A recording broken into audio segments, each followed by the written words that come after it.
माननीय सदस्यगण, आप सभी जिस गंभीरता और निष्ठा के साथ सदन चलाने में अपनी सकारात्मक भूमिका निभा रहे हैं वह प्रशंसनीय है। यह लोकतंत्र को मजबूत करने का सार्थक प्रयास है।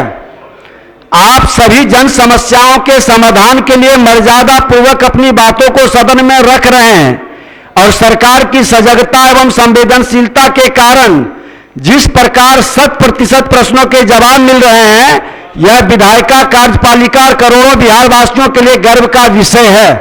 इसकी सकारात्मक चर्चा और प्रचार होना चाहिए, लेकिन दुर्भाग्य है कि हम नकारात्मक बातों की चर्चा कर देते हैं और सकारात्मक बातें दब कर रह जाती है। और अरे ये नहीं, अरे जाइए सुनिए पूरी बात। सकारात्मक बातों की चर्चा से लोगों के मन के अंदर उत्साह और प्रेरणा मिलती है। हमारा नैतिक कर्तव्य क्या है, इसका ज्ञान सभी जनप्रतिनिधियों और बुद्धिजीवियों को होना चाहिए। कल की घटना जो बाहर में माननीय 2 सदस्यों के द्वारा घटित हुआ है, कई बाहर के लोग, प्रेस मीडिया के लोग हमसे भी प्रश्न कर रहे हैं। हमने कहा कि मेरा सदन माननीय विधायकों की गंभीरता, सजगता, संवेदनशीलता, सरकार की सहजता के कारण 100% समय का उपयोग हुआ और 100% प्रश्नों का जवाब आया और इसकी चर्चा पूरे देश में होनी चाहिए थी। पूरे प्रेस मीडिया के माध्यम से यह जाना चाहिए था कि वही सदन और वही बिहार के विधायक हैं जो 100% प्रश्नों का 100% समय का सदुपयोग कर रहे हैं। लेकिन यह चर्चा दब गई, चर्चा नकारात्मक बातों की होने लगी। क्या इससे हमारी आपकी छवि देश के अंदर क्या बनेगा, लोग क्या सोचेंगे? अभी हमारे सारे माननीय सदस्य जिस गंभीरता के साथ, इस बार हम भी तो लंबे समय से आ रहे हैं, लेकिन आप लोगों की एक थोड़ी सी भूल, थोड़ी सी छोटी सी गलती पूरे देश के मीडिया में चल रहा है। इससे यह सदन की गरिमा गिर रही है और सदन के अध्यक्ष होने के नाते हमारी जवाबदेही बनती है। लोग हमसे पूछते हैं, आप सब लोगों के स्नेह और विश्वास पर हम खरे उतरे और प्रतिष्ठा सदन की बढ़े, यह हमारी ही जिम्मेवारी नहीं, हम सबों की जिम्मेवारी है। हम आग्रह करेंगे माननीय सदस्यगण, आज जनप्रतिनिधियों को अग्नि परीक्षा देनी पड़ रही है। चारों तरफ से विभिन्न तरफ की नकारात्मक शक्तियां हमें दबोचने के लिए तैयार बैठी है। इसलिए हमें उनसे बहुत सतर्क और सावधान रहना होगा। हमें कलंकित करने के लिए नित्य नए नए प्रयास हो रहे हैं।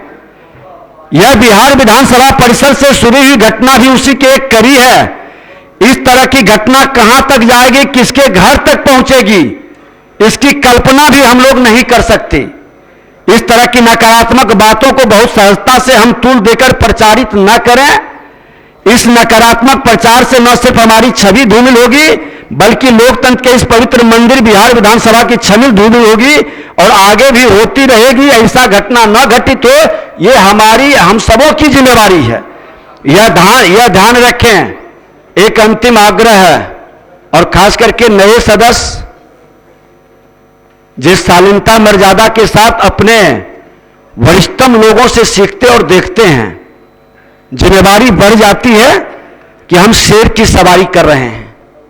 राजनीति पूरी तरह से शेर की सवारी है।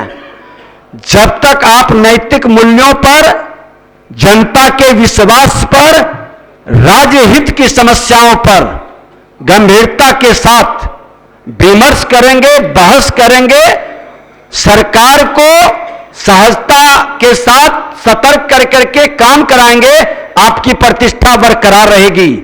और अगर जो इससे हम भटकेंगे तो शेर कभी माफ नहीं करता है, हमारा प्राण ले लेगा। संविधान की गरिमा गिर जाएगी, हम सब तार तार हो जाएंगे। आप कितना अच्छा काम कर रहे हैं, ये आने वाला इतिहास में आप लोग के ऊपर गर्व महसूस करेगा। इसलिए सदन के गरिमा को बनाए रखने के लिए नैतिक मूल्यों का सर्वोच्च मानदंड स्थापित करते हुए अपने कर्तव्यों का निर्वहन करें। इस सदन से फिर से एक सकारात्मक संदेश समाज में जाए। आइए हम सब मिलकर संकल्प लें, और कोई विषय है, कोई नकारात्मक चर्चा या विषय है तो आप शालीनता के साथ रखें। कार्य मंत्रणा समिति की बैठक में हम लोग इस विषय पर विचार करेंगे। कल हम लोग बैठेंगे। आज विधानसभा की गरिमा गिरे, किसी माननीय विधायक की आपस में व्यवहार से गरिमा गिरे, या किसी विधायक पर कोई गलत आरोप लगा दे, तो हर विधायक की जिम्मेवारी है, क्योंकि यहां बैठे हैं तो एक परिवार के रूप में, बिना सोचे समझे जाने, बिना सच्चाई को जानकारी प्राप्त किए हम कुछ भी बोल दें, यह हमारी आग्रह है कि ऐसा न करें। क्योंकि एक परिवार के तरह बैठे हैं यहां हम लोग।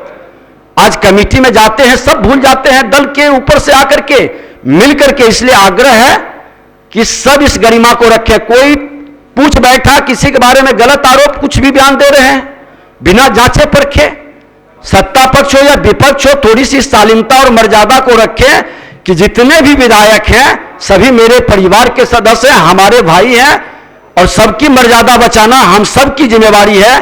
क्योंकि विधायिका के बारे में पहले ही बहुत काफी नकारात्मक वातावरण लोगों ने एक षड्यंत्र के तहत बना चुका है। आगे ये न बढ़े, ये हम सबकी जिम्मेवारी है।